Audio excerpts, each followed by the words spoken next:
Hello students, हम Indian polity M Laxmikant के 6th addition को स्टडी कर रहे थे और अपने प्रीवियस लेक्चर में हमने 7th चैप्टर को स्टार्ट कर दिया था जो कि है फंडामेंटल राइट्स।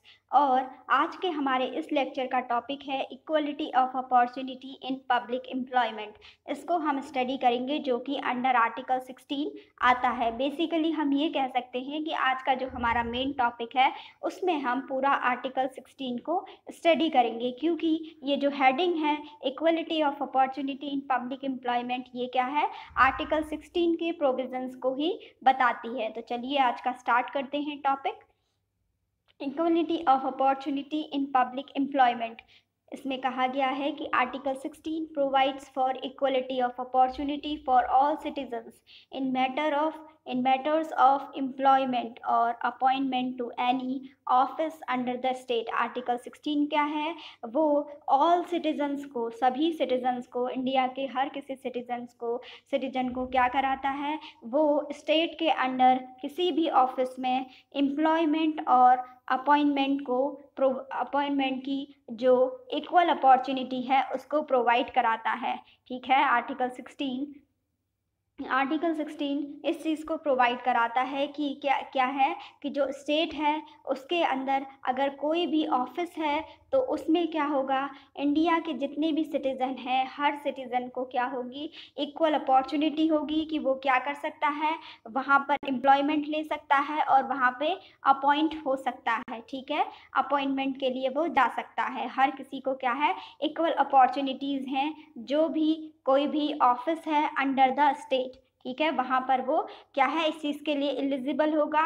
एम्प्लॉयमेंट और अपॉइंटमेंट के लिए हर किसी को क्या दी जाएंगी, इक्वल अपॉर्चुनिटीज़ दी जाएंगी। ठीक है, नेक्स्ट पॉइंट है no citizen can be discriminated against और be ineligible for any employment. ये कहा गया है दूसरे पॉइंट में कि कोई भी सिटीज़न, किसी भी सिटीज़न के साथ किसी भी प्रकार का कोई डिस्क्रिमिनेशन नहीं किया जाएगा और ना ही उसे क्या किया जाएगा, इनएलिजिबल मीन्स कि ऐसा नहीं है कि किसी भी सिटीज़न को क्या कर दिया जाए, उसको इनएलिजिबल, अयोग्य करार दे दिया जाए कि क्या है, ये पर्सन क्या है, उसके लिए एलिजिबल नहीं है। ऐसा नहीं किया जा सकता है, ये कहा गया है। और ये कहा गया है कि किसी भी जो स्टेट के अंदर कोई भी ऑफिस है एम्प्लॉयमेंट का, कि जहाँ पे एम्प्लॉयमेंट किया जा सकता है या जहाँ पे अपॉइंटमेंट किया जा सकता है, तो वहाँ पर क्या है, हर कोई सिटीज़न क्या है, एलिजिबल है, ये कहा गया है और उसका राइट है कि वो वहाँ जाके एम्प्लॉयमेंट ले सकता है। लेकिन ये कहा गया है कि इसमें क्या है, इन बेसिस पर डिस्क्रिमिनेशन स्टेट के द्वारा नहीं किया जा सकता। कौन कौन से बेसिस हैं, वो है religion, race, caste, sex, descent, place of birth और रेजिडेंस। इनके बेसिस पर किसी भी पर्सन के संग डिस्क्रिमिनेशन नहीं किया जा सकता है और उसको स्टेट के किसी भी ऑफिस के अंडर अपॉइंटमेंट या फिर एम्प्लॉयमेंट के लिए रोका नहीं जा सकता है, ना ही उसको अयोग्य करार दिया जा सकता है। ठीक है, यानी हर किसी को क्या है, इक्वल अपॉर्चुनिटी है। और इसमें इन बेसिस पर, रिलीजन के बेसिस पर, रेस, कास्ट, जेंडर और डिसेंट और प्लेस ऑफ बर्थ और रेजिडेंस के बेसिस पर क्या है, किसी भी प्रकार का कोई डिस्क्रिमिनेशन स्टेट के द्वारा एम्प्लॉयमेंट देने में नहीं किया जाएगा, स्टेट बॉडी के द्वारा। ठीक है, नेक्स्ट है हमारा कि exceptions to equality of opportunity in public employment. अभी तो स्टूडेंट्स हमने अपने इन दोनों पॉइंट्स में पढ़ा कि क्या है, इक्वल अपॉर्चुनिटी होनी चाहिए to all citizens of India. All citizens को क्या करनी चाहिए कि जो भी स्टेट के अंदर किसी भी ऑफिस में जो कि क्या हो, उसको एम्प्लॉयमेंट के लिए क्या किए जाएं, अपॉइंटमेंट के लिए क्या किए जाएं, इक्वल अपॉर्चुनिटी प्रोवाइड कराई जाए। ठीक है, लेकिन अब हम आगे, हमारा क्या टॉपिक है, exceptions to equality of opportunity in public employment. Means कि क्या है, यहाँ पे क्या है कि कुछ क्या है जहाँ पे इक्वल अपॉर्चुनिटी नहीं दी जाएगी, कुछ ऐसे एक्सेप्शंस बनाए गए हैं। ठीक है, या फिर किसी के लिए क्या है, कुछ न कुछ स्पेशल प्रोविजंस किए गए हैं। There are 4 exceptions to this general rule of equality of opportunity in public employment। ये बताया गया है कि क्या है, 4 ऐसे exceptions हैं, 4 ऐसे अपवाद हैं जो कि क्या है, general rule of equality of opportunity को पब्लिक एम्प्लॉयमेंट के लिए क्या है, फॉलो नहीं करते हैं। 4 ऐसे एक्सेप्शंस हैं इस रूल के जो कि equal opportunity in public employment हैं। इसके क्या है, 4 एक्सेप्शन हैं, 4 अपवाद हैं जहाँ पर कि क्या है, कुछ स्पेशल प्रोविजंस किए गए हैं, रीजनेबल रेस्ट्रिक्शंस लगाए गए हैं। जैसे पहला इसमें पढ़ते हैं, पहला क्या ग्राउंड है उसको स्टडी करते हैं। पहला एक्सेप्शन क्या है, वो है parliament can prescribe residence as a condition for certain employment. क्या कर सकती है, पार्लियामेंट प्रेस्क्राइब कर सकती है residence as a condition for certain employment. Residence को यानी निवास स्थान को क्या बना सकती है, किसी भी एम्प्लॉयमेंट में, किसी एम्प्लॉयमेंट में एक कंडीशन के रूप में, एक शर्त के रूप में, या एक क्या है, एक उसकी एलिजिबिलिटी क्राइटेरिया के रूप में उसको प्रेस्क्राइब कर सकती है, उसका उल्लेख कर सकती है। और अपॉइंटमेंट इन ए स्टेट और यूनियन टेरिटरी और लोकल अथॉरिटी और अदर अथॉरिटी, ये कहा गया है कि पार्लियामेंट जो है रेजिडेंस के रूप में एक कंडीशन बना सकती है कुछ सर्टेन एम्प्लॉयमेंट, ठीक है, कुछ एम्प्लॉयमेंट्स में, जैसे कि क्या हो, या फिर अपॉइंटमेंट में कहाँ कहाँ पर, या फिर स्टेट के लिए बना सकती है वो उस बेसिस पर कोई भी कंडीशन, या फिर यूनियन टेरिटरी के लिए, या फिर लोकल अथॉरिटी के लिए, या फिर कोई भी किसी भी अदर अथॉरिटी के लिए, ये कहा गया है। ठीक है, पार्लियामेंट क्या कर सकती है, रेजिडेंस के बेसिस पर क्या कर सकती है, स्पेशल कंडीशंस बना सकती है निवास के बेसिस पर, ठीक है, कि उसके प्लेस ऑफ रेजिडेंस के बेसिस पर कुछ एम्प्लॉयमेंट्स में कहाँ पर वो कर सकती है, किसी भी स्टेट में ये प्रोविज़न ला सकती है, यूनियन टेरिटरी में कर सकती है, लोकल अथॉरिटी में कर सकती है, या फिर किसी भी अन्य अथॉरिटी में ऐसा किया जा सकता है पार्लियामेंट के द्वारा। और इसके लिए पार्लियामेंट क्या लाई थी, 1957 में पार्लियामेंट ने क्या पास किया था, public employment requirement as to residence act of 1957 को पार्लियामेंट के द्वारा पास किया गया था। ठीक है, जिसमें कि ये कहा गया था कि क्या है, अगर किसी को एम्प्लॉयमेंट देना है तो क्या है, वहाँ पे एक कंडीशन रख दी कि वो क्या होना चाहिए, इसी स्टेट का रेजिडेंस होना चाहिए। इस बेसिस पर तभी उसको जॉब दी जाएगी। अगर वो किसी अदर स्टेट से आया है और उसका रेजिडेंस क्या है, यहाँ पर नहीं है, तो क्या होगा, उसको वो जॉब नहीं प्रोवाइड कराई जाएगी, वो वहाँ पर उसको एम्प्लॉयमेंट या उसका अपॉइंटमेंट रोक दिया जाएगा। ठीक है, कुछ सर्टेन एम्प्लॉयमेंट, कुछ एम्प्लॉयमेंट्स में किया गया था ऐसा। ठीक है, तो उसके लिए पार्लियामेंट कौन सा एक्ट लाती है, पार्लियामेंट में लाया जाता है public employment requirement as to residence act 1957। लेकिन स्टूडेंट्स इसको क्या है, ये जो लॉ है ये 1974 में क्या होता है, एक्सपायर हो जाता है, ये समाप्त हो जाता है 1974 में। इस public employment requirement as to residence act of 1957 का कैंसिलेशन कर दिया जाता है।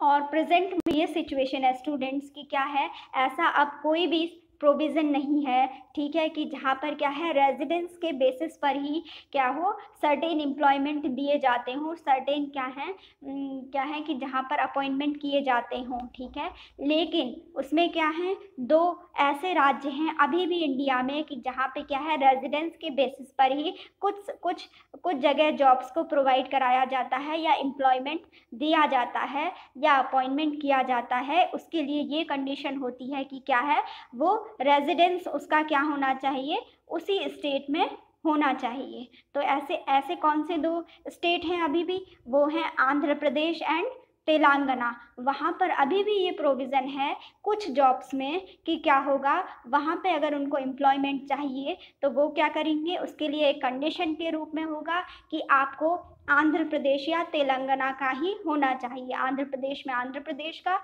और तेलंगाना के जो कुछ जॉब्स हैं, कुछ एम्प्लॉयमेंट्स हैं, वहाँ पर क्या होगा, अंडर स्टेट कि अगर आपको स्टेट की उस जॉब में जाना है तो आप क्या, तेलंगाना के ही रेजिडेंस होने चाहिए, और वही कंडीशन क्या, आंध्र प्रदेश के लिए होनी चाहिए। तो ये यहाँ पर क्या किया गया कि पार्लियामेंट के द्वारा रेजिडेंस को एक क्या है, एम्प्लॉयमेंट के लिए कुछ एम्प्लॉयमेंट्स में एक कंडीशन के रूप में उसको एस्टैब्लिश कर दिया गया। नेक्स्ट देखते हैं, The state can provide for reservation of appointments or post in favor of any backward class that is not adequately represented in the state services. ये कहा गया है कि स्टेट क्या कर सकता है, रिजर्वेशन करा सकता है, रिजर्वेशन कर सकता है, ठीक है, रिजर्वेशन ऑफ अपॉइंटमेंट्स और पोस्ट, रिजर्वेशन कर सकता है किसमें, पोस्ट में या फिर अपॉइंटमेंट्स में, in favour of any backward classes में, ठीक है, किसी भी बैकवर्ड क्लासेस के लिए वो क्या कर सकता है, स्टेट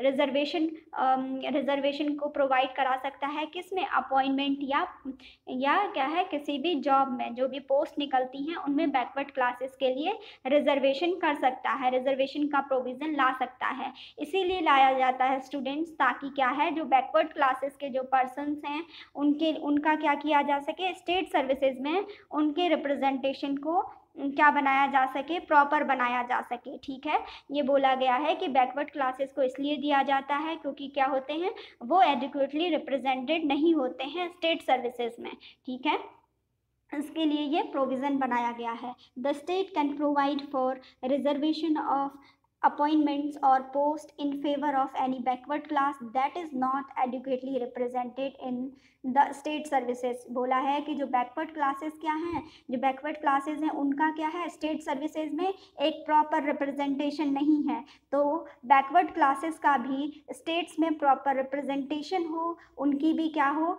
डेवलपमेंट में, स्टेट के डेवलपमेंट में उनकी भी भूमिका हो। इस चीज़ के लिए स्टेट क्या करती है, जो भी स्टेट के कुछ अपॉइंटमेंट्स होते हैं या पोस्ट होती हैं या जो भी जॉब्स होती हैं उन पर क्या करते हैं, बैकवर्ड क्लासेस के लिए रिजर्वेशन उसमें कुछ पोस्ट में रख सकते हैं, अपॉइंटमेंट में रिजर्वेशन का प्रोविज़न ला सकता है स्टेट, ठीक है। नेक्स्ट पॉइंट पढ़ते हैं, third point, law can provide for that the incumbent of an office related to religious or denominational institution or a member of its governing body should belong to the particular religion or denomination। ये कहा गया है कि किसी भी जो कि क्या हो, कोई भी अगर रिलीजियस ऑफिस है, ठीक है, कोई भी अगर क्या है, धार्मिक इंस्टीट्यूशन है, रिलीजियस और डिनोमिनेशनल इंस्टीट्यूशन है, कोई भी धार्मिक संस्था है, तो ये कहा गया है कि वहाँ पर जो भी क्या हो, कार्यकारी अधिकारी हो या फिर क्या हो, उसका जो कोई भी गवर्निंग बॉडी का जो मेंबर हो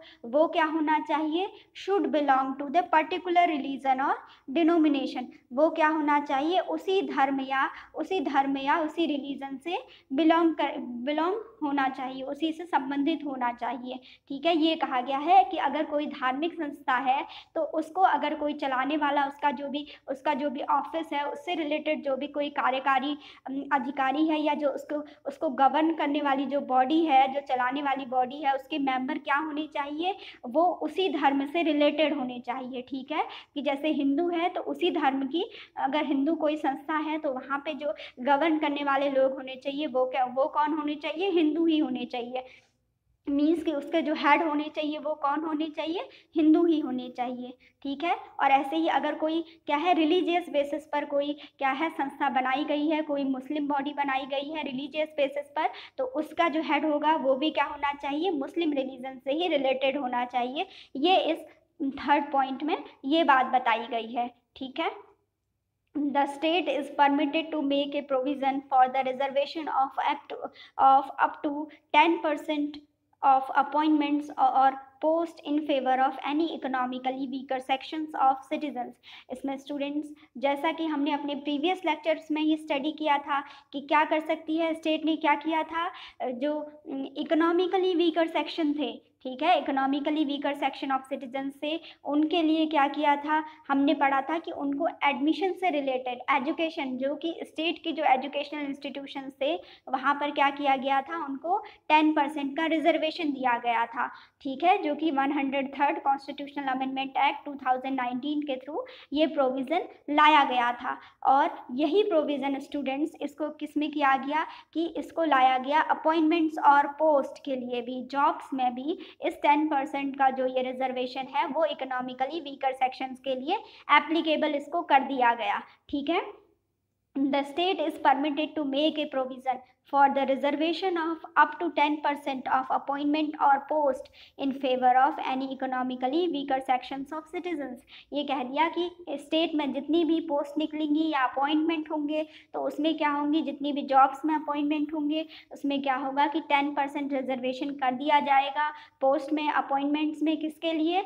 जो कि स्टेट्स के economically weaker sections of citizens हैं उनके लिए, ठीक है, जिसमें कि उनको 10% रिजर्वेशन जॉब्स में, स्टेट की जॉब्स में, अपॉइंटमेंट्स में दे दिया जाएगा। जबकि जैसे कि हमने ये पढ़ा था कि अपने प्रीवियस लेक्चर में कि क्या हुआ था कि उनको क्या है, उनको एजुकेशन में भी, एडमिशन में भी क्या है 10% रिजर्वेशन इकोनॉमिकली वीकर सेक्शन को प्रोवाइड कराया गया था। कहाँ पर? स्टेट की जो भी एजुकेशनल इंस्टीट्यूशंस थे वहाँ पर एडमिशन के लिए, ठीक है। यहाँ पर लेकिन हम किससे पढ़ रहे हैं? जॉब से रिलेटेड पढ़ रहे हैं। पोस्ट के लिए जो भी गवर्नमेंट के द्वारा, जो स्टेट गवर्नमेंट के द्वारा जो भी पोस्ट निकाली जाती हैं, जो भी अपॉइंटमेंट्स होते हैं, तो उसमें क्या किया गया? 10% का रिजर्वेशन किया गया इकोनॉमिकली वीकर सेक्शन के लिए, ठीक है। और ये कहा गया है कि जो ये रिजर्वेशन है जो कि 10% है, वो क्या है? In addition to the existing reservation. ये क्या है? एक एडिशन है, क्या है? एक एडिशनल प्रोविज़न है to the existing provision, to the existing reservation. और ये कहा गया था कि जैसा कि मैंने अपने प्रीवियस लेक्चर में भी आपको बताया था कि ये जो इकोनॉमिकली वीकर सेक्शन होता है, इसमें जो ये 10% का जो रिजर्वेशन दिया जाता है, चाहे वो एजुकेशन में हो, एडमिशन में हो, एजुकेशनल इंस्टीट्यूशंस में, चाहे वो स्टेट की जॉब्स में या अपॉइंटमेंट्स में हो, ठीक है, तो उसमें ये कंडीशन दी जाती है कि उसके लिए जो भी कंडीशंस हैं, ठीक है, जो भी टर्म्स एंड कंडीशंस हैं, उनको स्टेट गवर्नमेंट के द्वारा टाइम टू टाइम क्या किया जाता है?